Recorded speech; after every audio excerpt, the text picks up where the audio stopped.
शुभोदय बच्चों।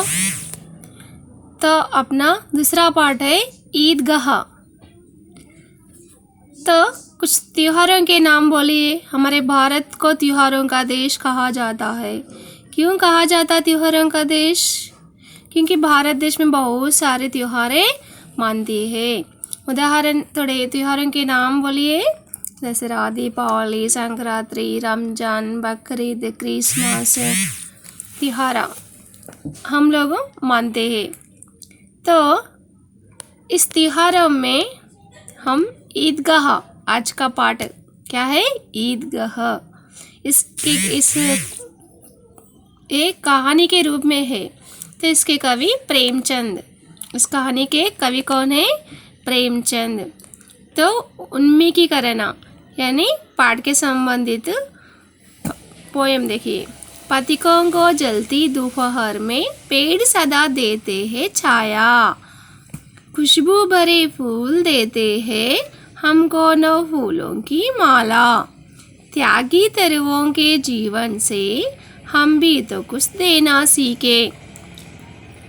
तो समझे, इसमें पति को बोलते रास्ते में चलने वाली यात्रा जाने वाली यात्री। तो दोपहर में धूप के टाइम में तो पेड़ के छाया में बैठते हैं। तो पेड़ उनको छाया देते हैं यात्रा करने वाले यात्री लोगों को, पथिकों को। खुशबू भरे फूल देते, खुशबू भरे फूल हमको, 9 फूलों की माला, फूल हमको खुशबू देते हैं। माला, जब फूलों की माला होती है ना, उसमें खुशबू आती है, फूल हमको खुशबू देते। त्यागी तरुओं के जीवन से हम भी तो कुछ देना सीखे। तो इसमें सैक्रिफाइस, कुछ देना, क्या समझ में आ रहा है आपको? कुछ भी हम देना सीखना। तो इसके संबंधित प्रश्न देखिए। पथिकों को जलती हुई दोपहर में सुख व आराम किसी से मिलता है? पथिकों को जलती हुई दोपहर में सुख व आराम, आराम यानी रेस्ट, किसी से मिलता? पेड़ से। किसी से? पेड़ से। खुशबू भरे फूल हमें क्या देते हैं? खुशबू भरे फूल हमें माला, क्या देते हैं? माला। हम भी तो कुछ देना सीखे। कवि ने ऐसा क्यों कहा गया? क्योंकि तब पेड़ फूल भी हमको दे रहे, हम भी कुछ देना सीखना कह रहे। तो इस कहानी पाठ का उद्देश्य देखिए। ओपिनियन, कहानी विधि की भाषा शैली से परिचित कराते हुए छात्रों में कहानी लिखने का कला का विकास करना। तो क्या है? कहानी विधा। तो इस पाठ किसी विधा में है, कहानी के रूप में। तो हमको हर एक पाठ एक विधा में होती है। फर्स्ट कविता के रूप में बरसते बादल, और एक पत्र के रूप में, संवाद के रूप में, कहानी के रूप में, साक्षात्कार के रूप में, अलग अलग रूप में, अलग अलग विधा में हमको लेसन्स होते रहते पाठ। तो ये पाठ किस रूप में है? कहानी विधा के रूप में। कहानी विधा की भाषा शैली के परिचित कराते हुए कहानी के रूप में है। छात्रों को यानी आपको, बच्चों को कहानी लेखन यानी कहानी लिखने का, लेखन यानी लिखने का कला, टैलेंट का विकास करना। और त्याग यानी सैक्रिफाइस, क्या? सैक्रिफाइस। सद्भाव व विवेक जैसे संवेदनशील, कर्तव्य बोध संबंधी गुणों का, किस किस गुणों का विकास कराना? त्याग करना यानी कौन सी भी चीज़ हमारे पास रहते तो दूसरे मांगने से, या दूसरे को ज़रूरत रहे तो हम वस्तु को क्या करते? दे देते। फिर से मेरा है बल्कि नहीं लेना, त्याग कर देना, सैक्रिफाइस करना वो चीज़ को। सद्भाव बोले तो अच्छे आदत, विवेक, और संवेदनशील, कर्तव्य बोध संबंधी, तो हमारे कर्तव्य बोले तो रिस्पॉन्सिबिलिटी, हम क्या करना, हाँ, बड़े को आदर करना, बड़े बोले से सुनना, उनकी सहायता करना। बड़े बोले तो कौन, टीचर्स, पेरेंट्स, दादा दादी, नाना नानी, आसपास रहे से लोग, सब लोग आते। कर्तव्य भोग संबंधी गुणों का विकास करना और बड़े बुजुर्गों के प्रति, बड़े बुजुर्गों को बोलते कौन, ओल्ड मैन के प्रति श्रद्धा, आदर, उनको रिस्पेक्ट देना, आदर की भावना का विकास करना। तो इस कहानी में हमको कौन से गुणों का विकास होता है, सद्भाव, त्याग, विवेक, संवेदनशील, कर्तव्य, हर बड़े को श्रद्धा करना, आदर करने का भावना विकास करता है इस पाठ। तो नेक्स्ट विधा विशेष देखिए। पाठ का उद्देश्य सुने ना आप तक। पाठ का उद्देश्य क्या है, हमारे को क्या क्या विकास बोध कराते हैं पाठ, त्याग, सद्भावन, विवेक, संवेदनशील, कर्तव्य, रिस्पॉन्सिबिलिटी, पूरे गुणों का विकासित होता है। बड़े बुजुर्गों का श्रद्धा रखना। तो नेक्स्ट विधा किस विधि में है, किस विधि में, कहानी। तो कहानी बोले तो स्टोरी, आप सबको मालूम, आपको स्टोरी लेसन्स पहले क्लासेस में आप सुनते गए, स्टोरी लेसन्स, हाँ, हिंदी, इंग्लिश, तेलुगु में स्टोरी लेसन्स कंपलसरी रहते। तो कह का अर्थ बोलना, टेलिंग। कह बोलते क्या हो, कह शब्द धातु के साथ आनीकृत। तो यहाँ पे क में, कह बोली में आ की मात्रा है ना, आ की मात्रा से हम क्या लिए, आनी, कह प्लेस आनी, कहानी।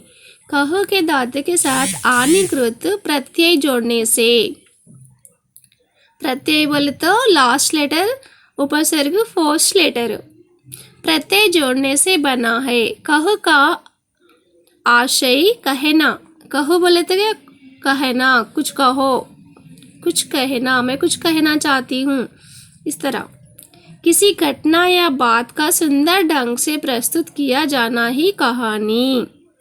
तो कौन से भी बात को सुंदर ढंग से सुनने के लायक कहना यानी बोलना ही कहानी यानी स्टोरी।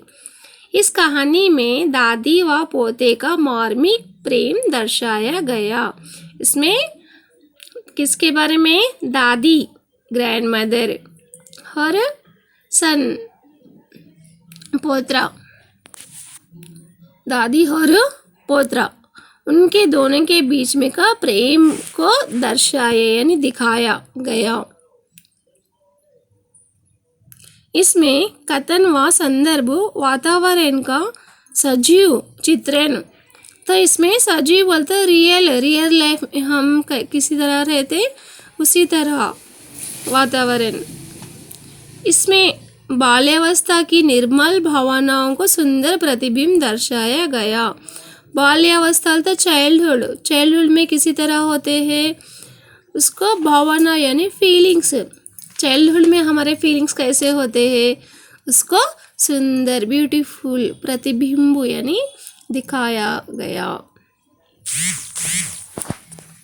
तो बच्चों, इस कहानी के कवि लेखक कौन, प्रेमचंद।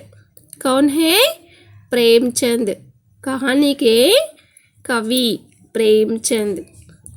प्रेमचंद का जन्म एक गरीब घराने में काशी में 31 जुलाई 1880 को हुआ। गरीब यानी पूर फैमिली।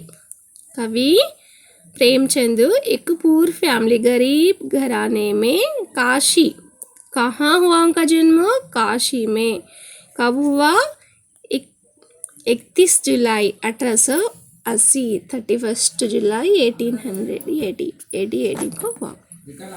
तो इनके बचपन का नाम धनपत राय श्रीवास्तव।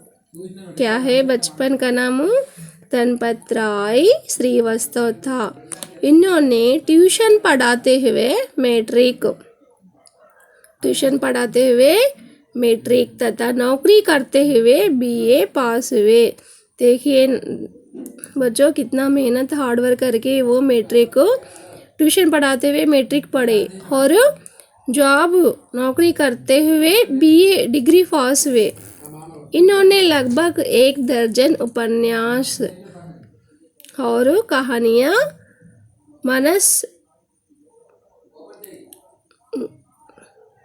उन्होंने लगभग 1 दर्जन उपन्यास और 250 कहानियाँ की रचना की।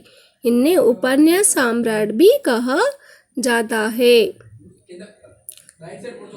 तो बच्चों कितने कहानियाँ लिखे? 250 इसीलिए उनको क्या कहते हैं? उपन्यास सम्राट। क्या कहते हैं? उपन्यास बोलते नॉवला।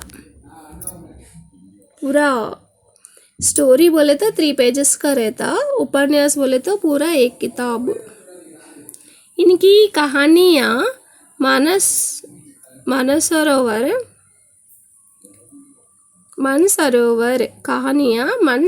शीर्षक से 8 खंडों में संकलित है।